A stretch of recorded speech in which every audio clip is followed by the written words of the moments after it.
cliche, so it's kind of boring, but I really think it is. Find out who you are and don't go out of that model. So there's certain athletes that, yes, I understand this kid's a stud, and yes, I understand she can do this for me, but she doesn't fit me. And if she doesn't fit where I'm going and my vision for the program, that, it's okay to say no to talent. And I think I still struggle with that a little bit as a head coach, and I've been doing it for, 8-9 years now. But I really believe that whatever is important to you and your staff is you have to stick with that, no matter how many coaches and people tell you this kid's a game changer. If she doesn't fit what belongs to you and your staff and where you're going, then it's okay to move on.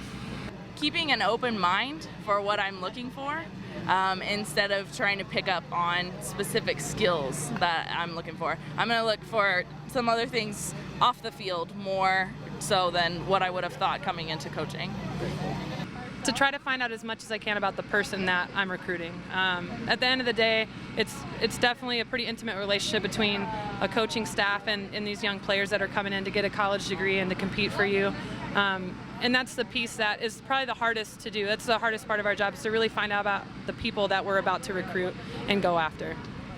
Go with your gut. Instincts, you've been playing softball. I've been playing softball for a long time, and I know everyone that coaches have. And you get that gut instinct either about a player, a substitution, a kid, something as simple as a kid pinch hitting in a game. Go with your gut. If you believe it and you stick true to what you believe in, I feel like you're going to be very successful along the way, and you're going to go about doing the things the right way.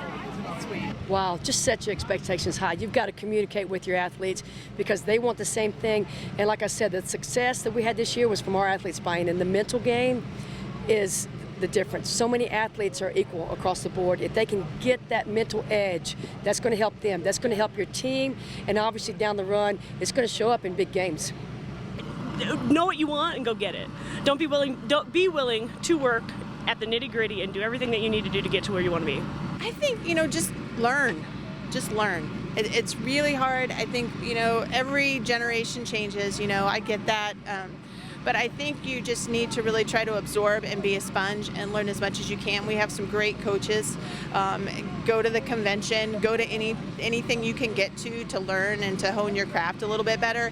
And I think the other thing is just to be loyal. Have good character yourself and be really loyal to your head coach. And if there's going to be things you don't agree with, and that's okay, but you need to be able to communicate with that head coach and not with everybody else. And then the other thing is really embracing just that you're a lifelong learner and that you never arrive in this teaching industry. We're dealing with young people, they're dynamic, they're ever changing.